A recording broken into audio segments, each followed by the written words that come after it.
As a union minister I'm requesting mister Bandi Sanjay గారు, నిన్న మీరు చెప్పిన దాని ప్రకారంగా రాష్ట్ర ప్రభుత్వం చేసుకోవచ్చు కదా అనే మాటకు అనుగుణంగా కేంద్రం నుంచి మాకు సంబంధించిన ఒక చిన్న, మీరు ఒట్టిగా మామూలు వ్యక్తిగా మాట్లాడలేదు, నేను కూడా మామూలు వ్యక్తే కాదు, రాష్ట్ర మంత్రిగా అందులో బలహీన వర్గాల పోర్ట్ఫోలియో నేను మీకు విజ్ఞప్తి చేస్తున్నా.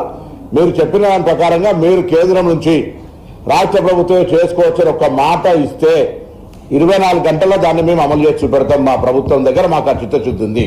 నెంబర్ 1, ఇవాళ బండి సంజయ్ గారు, కిషన్ రెడ్డి గారు, అరవింద్ గారు, లక్ష్మణ్ గారు, ఈటల రాజేందర్ గారు, వాళ్ళిద్దరు మంత్రులు, వీళ్ళు ముగ్గురు బలహీన వర్గాల బీజేపీ నాయకులు తెలంగాణ నుంచి ఇవాళ మాట్లాడుతూ ఉన్నారు. ముస్లింలకు సంబంధించి ఇప్పటిదాకా మీరు కూడా ముస్లింలకు సంబంధించి ఒకవేళ నిజంగానే మీరు అంత వ్యతిరేకంగా ఉంటే, ముస్లింలకు రిజర్వేషన్ వర్తించద్దు భారతీయ జనతా పార్టీ నాయకత్వం అనుకుంటే, మీరు ఇస్తున్న 10% ఈడబ్ల్యూఎస్ లో ముస్లింలు ఉన్నారు కదా, మీరే చట్టం చేశారు కదా 10%లా 10% ఈడబ్ల్యూఎస్ లో ముస్లింలు కాదని మీరు రిజర్వేషన్ ఇస్తా ఉన్నారో చెప్పండి ధైర్యంగా. ఇలా 10% ఈడబ్ల్యూఎస్ లో ముస్లింలు రిజర్వేషన్ ఇస్తూ when you are giving 10% EWS reservation to EWS, the part of Muslim also there.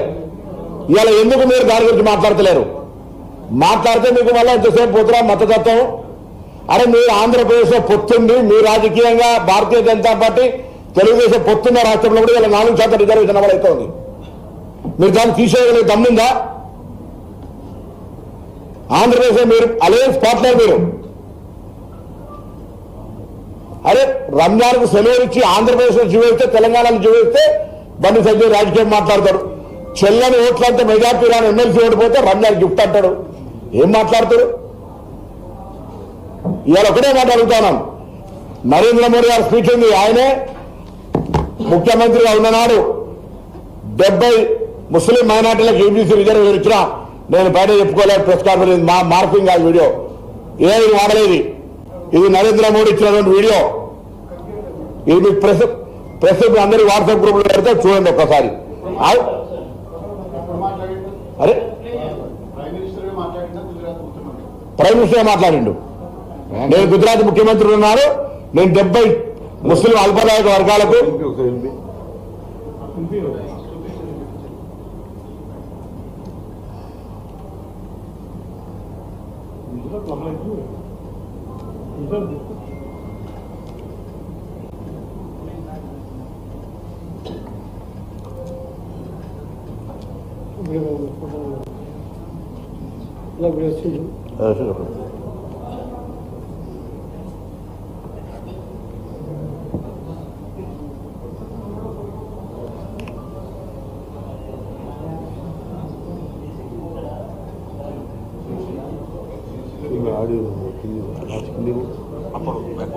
मेरे यहाँ गुजरात में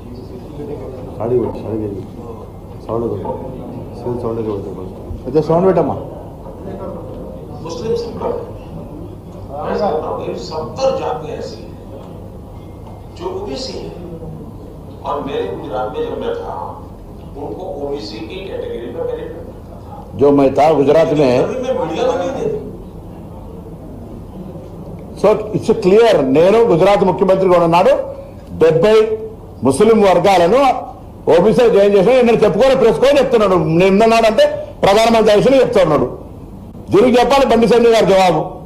ఇవాళ ఏ రాష్ట్రంలో లేవండి ముస్లిం? ఢిల్లీలో లేవా? ఇవాళ ఢిల్లీలో బీజేపీ వచ్చింది, రద్దు చేసే టైం ఉందా? బొంబాయి మహారాష్ట్రలో లేవా? వాళ్ళ రాష్ట్రంలో ఏ రాష్ట్రంలో లేవని అడుగుతా ఉన్నాం. ఇలా అసలు వీళ్ళకు కనీస జ్ఞానం ఉంటే తెలంగాణలో గ్రామాల్లో పుట్టినోడు తిరిగినోడు ఎవడైనా దూదేకులోళ్ళు ఇతర ముస్లిం వర్గాలు బీసీల నుంచి ఇలా కొత్తగా వచ్చినాయా? మీరు అడుగుతాను ఒక చిన్న విచిత్రమైన ప్రశ్న బండి సంజయ్ గారు అడిగితే 10% వాళ్ళకి పోతాయని మా గౌరవ శిరీష్ గారు అడుగుతారు. 42% రిజర్వేషన్ వస్తే ఏబిసిడిజి కేటగిరీ ఉంది, ఎవరి పాపులేషన్ ప్రకారంగా క్యాస్ట్ వైజ్ డివైడ్ అవుతాయి. ముందు 42% వచ్చింది తర్వాత కదా మాట్లాడాల్సింది. మేము ఇలా ఒకటే కోరుతాను, తెలంగాణ బలహీన వర్గాలకు సంబంధించి కాంగ్రెస్ పార్టీ ప్రభుత్వానికి చిత్తశుద్ధి ఉండి మేము బిల్లు పెట్టినాడు. ఇలా మిమ్మల్ని అడుగుతాను, భారతీయ జనతా పార్టీ ఈ ప్రశ్నలన్నీ శాసనసభలో శాసన మండలిలో చర్చ జరిగినాయి. దాని తదుపరి మీరు ఏకగ్రీవంగా తీర్మానానికి అమలు చేసిన జాతీయ పార్టీ నేషనల్ స్టాండ్ ఒకటి, రాష్ట్ర స్టాండ్ ఒకటి ఉండద్దు. మీ ఎమ్మెల్యేలు శాసన మండలిలో శాసన సభ లోపల ఈ బిల్లును మేము ఏకగ్రీవంగా ఆమోదం చేస్తున్నామని మద్దతు ఇచ్చినారు, మద్దతు చేసినారు. అసెంబ్లీ ప్రొసీడింగ్స్ ఇస్తాం. కేంద్ర పార్టీగా వాళ్ళ అనుమతి లేకుండా జరగలే. ఇలా వాళ్ళని అడుగుతా ఉన్నాం. ఇలా ఇవన్నీ వాళ్ళ ఆర్గ్యుమెంట్ ఇవాళ బయట నడవదు. ఇవాళ ఆనాడు ఈ ఆర్గ్యుమెంట్స్ అన్ని కూడా డ్రామా. ఇది తప్పు. నేను అడుగుతాను ఇలా, మీరు మీ పక్కన ఉన్నటువంటి మిత్రపక్షంతో ప్రభుత్వం ఏర్పడ్డ ఆంధ్రప్రదేశ్ లో ఇవాళ మీరు రిజర్వేషన్ సంబంధించి వ్యతిరేకించి తొలగించి అప్పుడు తెలంగాణ దగ్గర రండి. మీరు ఇలా కలిసి ఉమ్మడి రాష్ట్రంగా ప్రభుత్వం ఉన్న దగ్గర తీసేయండి. నేను అంతకంటే ముందు అడుగుతానా, ఇవాళ బండి సంజయ్ గారు, కిషన్ రెడ్డి గారు వీళ్ళంతా మీరు మంత్రులుగా ఉన్నాడే బీసీ ప్రధానమంత్రి అని చెప్పుకునే నరేంద్ర మోడీ గారు ఈడబ్ల్యూఎస్ రిజర్వేషన్ జనాభాల EWS economical weaker section, economical గా ఉన్నటువంటి వాళ్ళు దేశం మొత్తం జనాభానే 12-13% వాళ్ళకి 10% రిజర్వేషన్ ఇస్తా ఉన్నారు. ఏం పద్ధతి? అందులో మైనార్టీ రిజర్వేషన్ ఉందా లేదా? ఉన్నప్పుడు మీరు ఎట్లా ఆమోదం చెప్పారు? ముందు బుక్కు భూమి రాయలు మీరు ఇందులో గురించి మాట్లాడతారు. అరే ఆర్థిక అసమానత ఇక్కడ కూడా మతపరమైన అంశం లేదు. దయచేసి చెప్తాను మళ్ళా ఉడికా మీరు రాంగ్ పర్సెప్షన్. ఆర్థిక పరమైనటువంటి అంశాల మేరకే రిజర్వేషన్ ఇస్తారు. ఆర్థిక పరమైన అంశాల మేరకే రిజర్వేషన్ ఇస్తారు. వాటి ప్రకారంగా చేయమని అడుగుతా ఉన్నాం. అందులో కూడా తెలంగాణలో ఉన్నటువంటి వివిధ కులాలు 139 కులాల పైన ఉన్నటువంటి వాళ్ళకు ABCDGగా ఇవ్వబడ్డది. దాని ప్రకారంగా ప్రపోర్షనేట్ గా రిజర్వేషన్ వస్తుంది. దాన్ని అర్థం చేసుకోకుండా 10% వాళ్ళకే ఇస్తున్నడానికి ఒక రాంగ్ ప్రాపకండా, ఒక కేంద్ర మంత్రి బాధ్యత కలిగినటువంటి మాట్లాడే మాటలవి.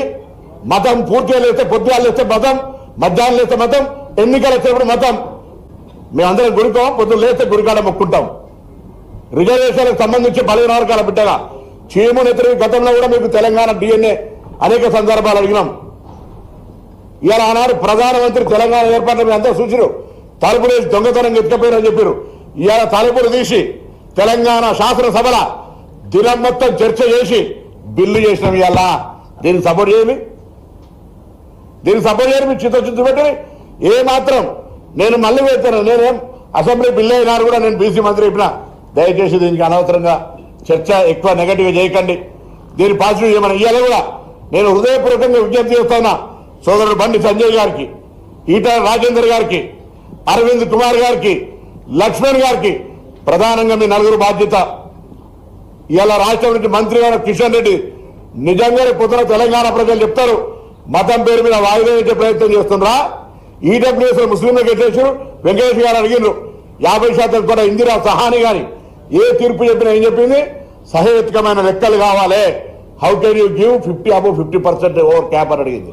ఎస్, తెలంగాణ ప్రభుత్వం ఇలా సహేతుకమైనటువంటి 1,00,000 మంది ప్రభుత్వ ఉద్యోగులను క్షేత్రస్థాయిలో పంపి తెచ్చినటువంటి లెక్కలు మా దగ్గర ఉన్నాయి. మేము on record with ground reality మేము రిజర్వేషన్ అడుగుతా ఉన్నాం. చీఫ్ సెక్రటరీ ద్వారా తెలంగాణ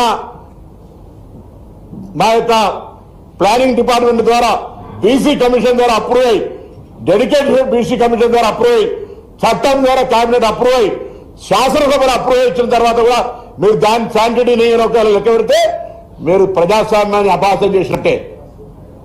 మీరు చేసే చట్టం మేము చేసే చట్టం కాదా?